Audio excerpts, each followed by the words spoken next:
আমার স্বামী টিটু ঘর জামাই থাকতো আমাদের বাড়িতে, কিন্তু সে ছিল অকর্মা, কোনো কাজ করতে পারত না। কিন্তু তাকে আমি অনেক পছন্দ করতাম, তাই বিয়ে করে ফেলি। আমার মেজ ভাবির সন্তান হতো না, তাই আমার মেজ ভাই সবসময় মনমরা হয়ে থাকত আর ভাবিকে বলতো তোকে ছেড়ে দিয়ে আরও একটা বিয়ে করব। কিন্তু হঠাৎ একদিন রাতে লক্ষ্য করলাম আমার স্বামী টিটু মেজ ভাবির ঘর থেকে বের হচ্ছে। তার কিছুদিন পর ভাবি মহতে যাচ্ছে। আমি তা শুনে আমার মাথা ঘুরে গেল। তাহলে কি আমার স্বামী ভাবিকে? তাহলে মূল ঘটনাটা খুলে বলি। মাঝরাতে পানি খেতে উঠে নিজের স্বামীকে মেজ ভাবির ঘর থেকে বের হতে দেখে চমকে উঠল দিবারা। মেজ ভাইয়া 4 দিন হলো ঢাকায়, এখন ভাবি একা ঘরে। আমার স্বামী এত রাতে মেজ ভাবির ঘরে কি করতে গিয়েছিল সেটা জানার জন্য আমার মাথায় ঘুরপাক খাচ্ছে। এই ঘরের দিকে স্বামীকে আসতে দেখেই দরজা ভিজিয়ে দিয়ে বিছানায় উঠে ঘুমানোর অভিনয় করল দিবারা। তার স্বামী দরজা ঠেলে সন্তর্পণে হেঁটে এসে বিছানায় তার পাশে শুয়ে পড়ল। দিবারা এই বাড়ির মেয়ে, তার স্বামী ঘর জামাই। দিবারা জানে কোনো রকম অপরাধ করলে তাকে সহ তার স্বামীকে এই বাড়ি থেকে বের করে দিবে ভাইয়েরা, তাই এই ব্যাপারে আর কোনো কথা বলে না দিবারা। পরের দিন সারাদিন মুখ কালো করে রাখলেও তার স্বামী টিটুকে এই বিষয়ে কিছুই জিজ্ঞেস করে না সে। তারপরের রাতে দিবারা আর কিছুতেই ঘুমাতে পারে না। তার বিশ্বাস তার মেজ ভাই যতদিন শহরে আছে প্রতি রাতেই বোধহয় তার স্বামী মেজ ভাবির ঘরে গেছে। কিন্তু ঘরে গিয়ে কি করলো এটা তো আমি দেখি নাই, শুধু দেখতাম মেজ ভাবির ঘরে যেত। কেন যেত দিবারার মনে সন্দেহর সৃষ্টি হলো। তার বিশ্বাসকে সত্যি প্রমাণিত করতেই যেন ধীরে ধীরে টিটু দিবারার পাশ থেকে গড়িয়ে মেঝেতে নামল। এরপর পা টিপে টিপে ঘরের দরজা খুলে বাইরে চলে গেল। রাত এখন কয়টা হবে? 1টা, 2টা। টিটু কোনো কাজ না জোগাড় করতে পারায় ভাইদের উপর নির্ভর করেই বেঁচে আছে তারা দুজন।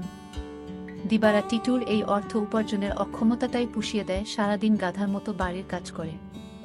সারাদিন কাজ করায় শরীর এতই ক্লান্ত হয় যে সারা রাত মরার মতো ঘুমায় দিবারা। কয়বার টিটু তাপ্পড় দিয়েও দিবারার ঘুম ভাঙাতে পারেনি। তাই রাতে যে দিবারা জেগে থাকতে পারে এমন কোনো ভয় তার ছিল না বলা যায়। আর এই সুযোগে মেজ ভাবির ঘরে যেত। কিন্তু কেন যেত তা আমি কিছুই জানতাম না। পরদিন রাতে দিবারা ঘুমায়নি। সে রাতে জেগেছিল তার স্বামী কি করে তা জানতে। তখনই দেখল দিবারার স্বামী বিছানা থেকে ধীরে ধীরে উঠে গেল।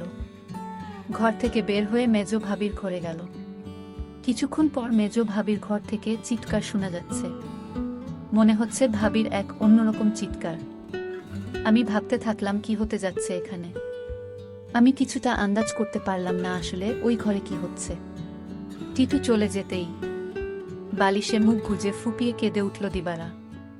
সে তার স্বামীকে কত ভালোবাসে, সে কিনা করে সারাদিন তার জন্য, আর সে কিনা তার সাথে বিশ্বাসঘাতকতা করতে পারে। দিবারা ভাবল ওই ভাবির ঘরে কেন আমার স্বামী টিটু যায়, এটা আমার যে করে হোক জানতে হবে। পরের 2 রাত অনেক চেষ্টা করেও জেগে থাকতে পারল না দিবারা। সারাদিনের কাজের ধকলে এতই ক্লান্ত থাকত যে মাঝরাত পর্যন্ত বিছানায় শুয়ে জেগে থাকা তার পক্ষে অসম্ভব ছিল। তারপরে যখন মেজ ভাই চলে এলো তখন থেকে দিবারা কিছুটা নিশ্চিন্ত হলো। তারও কয়েকদিন পর এক রাতে গভীর ঘুমে ঘুমিয়ে রয়েছে দিবারা। অনেক ধাক্কাধাক্কি করে তাকে উঠালো তার স্বামী টিটু।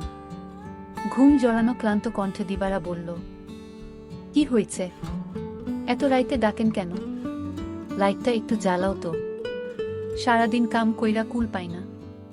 উনি আছেন তার চিন্তায়, এখন ঘুমান। এই বাড়ির সবচেয়ে অবস্থাপন্ন বলা যায় মেজু ভাই শহীদকে। তার স্ত্রীও অবস্থাসম্পন্ন ঘরের মেয়ে। শহীদ মিয়ার বড় চালের আড়তের ব্যবসা। গ্রামের দিকে হলেও শহীদের ঘরটা দেখার মতো। ইট সিমেন্টের দেয়াল আর টিনের দোচালা। তার ডান পাশে 2টো ইটের তৈরি ছাপড়া ঘরে থাকে ছোট ভাই বাদল আর বড় ভাই জলিল। তাদের 2টো ঘরের মুখোমুখি উঠান পেরিয়ে একটা টিন আর বাঁশের তৈরি ঘর। এখানেই দিবারা আর টিটুর সংসার। দিবারা খুব চিকন আর কালো হওয়াতে বাবা মায়ের মৃত্যুর পর 3 ভাই অনেক খুঁজেও কোনো পাত্র পায় না।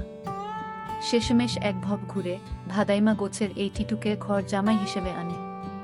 ভেবেছিল টুকটাক কিছু কাজে তাকে লাগাবে, কিন্তু সে পুরোই অকর্মা।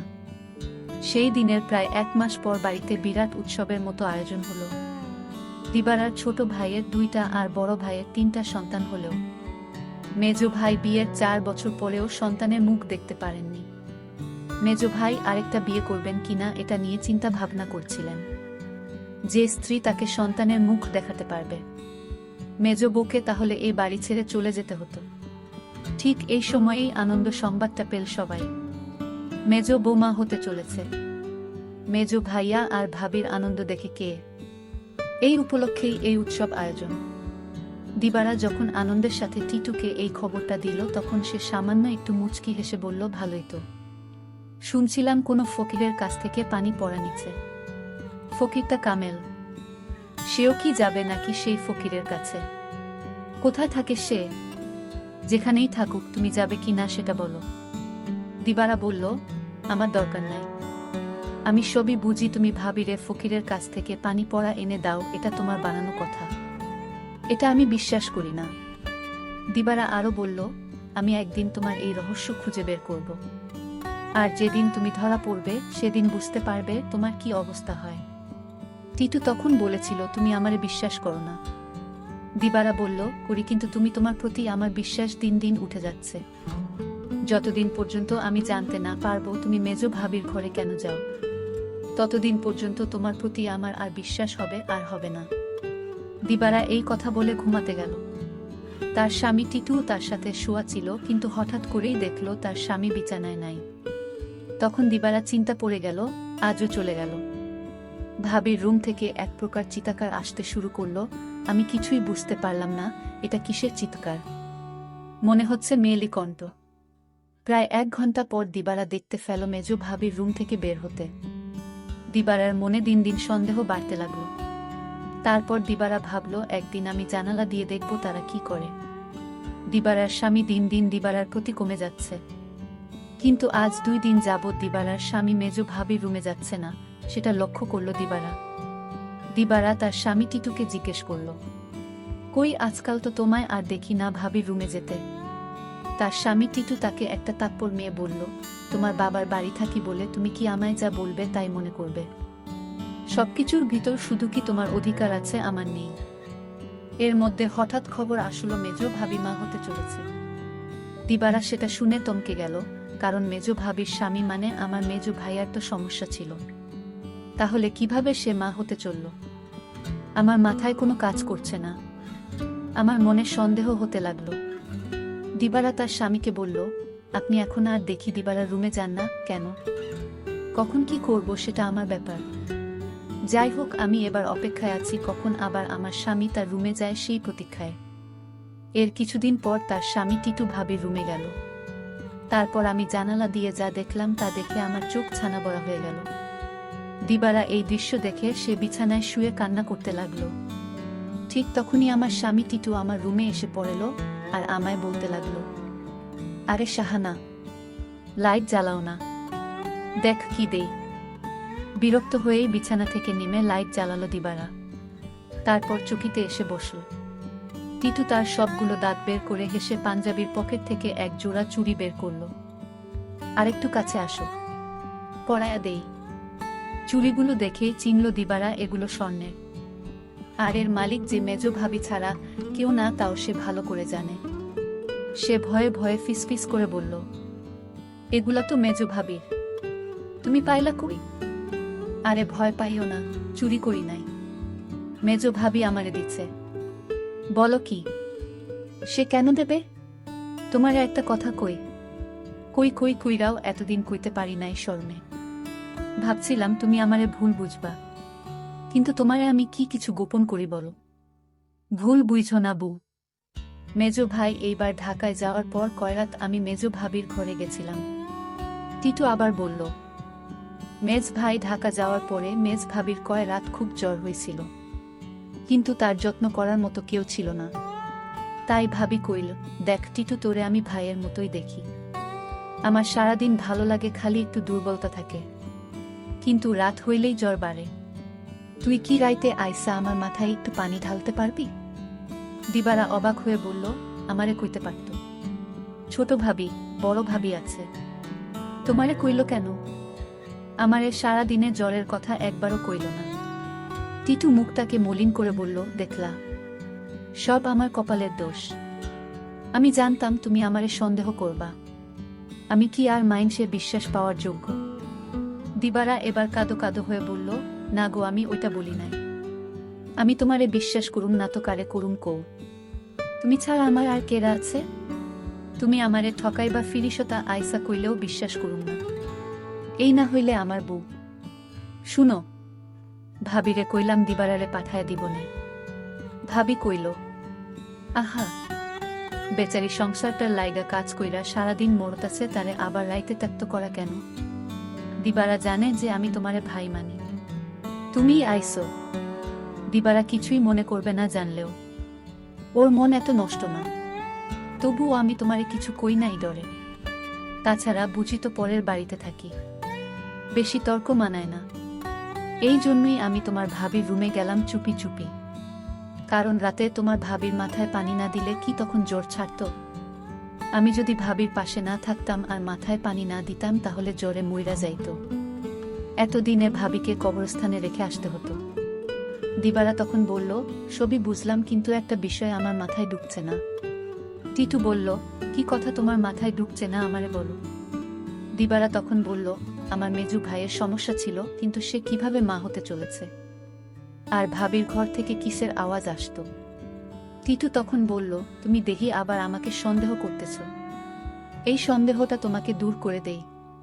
তোমার মেজো ভাবি একদিন আমায় বলল, আমার সংসারটা মনে হয় টিকবে না। আমি বলেছিলাম, কেন টিকবে না? কারণ আমার কোনো সন্তান নেই, তাই স্বামী আরেকটা বিয়ে করতে পারে বলে আমায় বলল।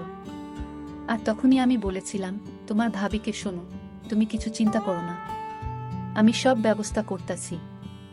আমি তখন এক ফকির বাবার কাছে গেলাম, ভাবির সমস্যাগুলো খুলে বললাম। ফকির বাবা বলল, আমি তোমায় এক গ্লাস পানি পড়া দিব, সেটা 2-3 ফুটা করে সপ্তাহখানে খেতে হবে।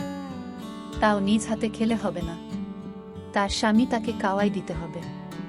তখন তো বড় ভাই বাড়িতে ছিল না। আমি কোনো উপায় না পেয়ে এক গ্লাস পানি পড়া নিয়ে আসলাম। আর এই ফকির বাবার পানি পড়া খেয়ে আল্লাহর রহমতে সে সন্তান লাভ করেছে, বুঝলে এবার দিবারা।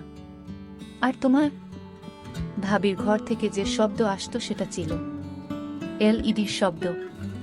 তুমি তো শুধু শুধু আমায় সন্দেহ করতে। দিবারার চোখ ভিজে উঠে। আহা, তার এই স্বামীকে আর ভাবিকেই নাকি সে ভুল বুঝেছে। কি বাজে চিন্তাই না করেছে সেই রাতে তার স্বামীকে ভাবির ঘর থেকে বের হতে দেখে। সে সিদ্ধান্ত নেয় তার সহজ সরল এই স্বামীকে আর কোনোদিন সন্দেহ করবে না সে। টিটু বলল, আমি সেবা যত্ন করাতেই তো ভাবি সুস্থ হইয়া গেল, তাই তো খুশি হইয়া দিল এই চুড়ি জোড়া, কইল দিবারারে দিও।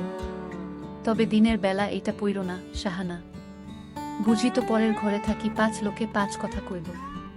দিবারা তখন কেঁদে কেঁদে বলল, আমি তোমাকে অনেক কষ্ট দিয়েছি, তোমাকে অযথা সন্দেহ করেছি, আসলে তুমি নিষ্পাপ। দিবারা বলল, তুমি মেজো ভাবির ঘরে গিয়ে মেজো ভাবিকে মায়ের মতো যত্ন করে সুস্থ করে তুলেছে, এরকম স্বামী এখনকার যুগে পাওয়া বড় কঠিন। দিবারা বলল, আমায় ক্ষমা করে দিও তুমি। তুমি ক্ষমা না করলে আল্লাহ আমাকে ক্ষমা করবে না। টিটু তখন হেসে বলল, আমি তোমাকে ক্ষমা করে দিয়েছি। বন্ধুরা, আজকের গল্পটি কেমন লাগলো তা অবশ্যই কমেন্ট করে জানাবেন, আর এরকম নতুন নতুন ভিডিও পেতে আমার চ্যানেলটিকে সাবস্ক্রাইব করে পাশে থাকবেন। ধন্যবাদ।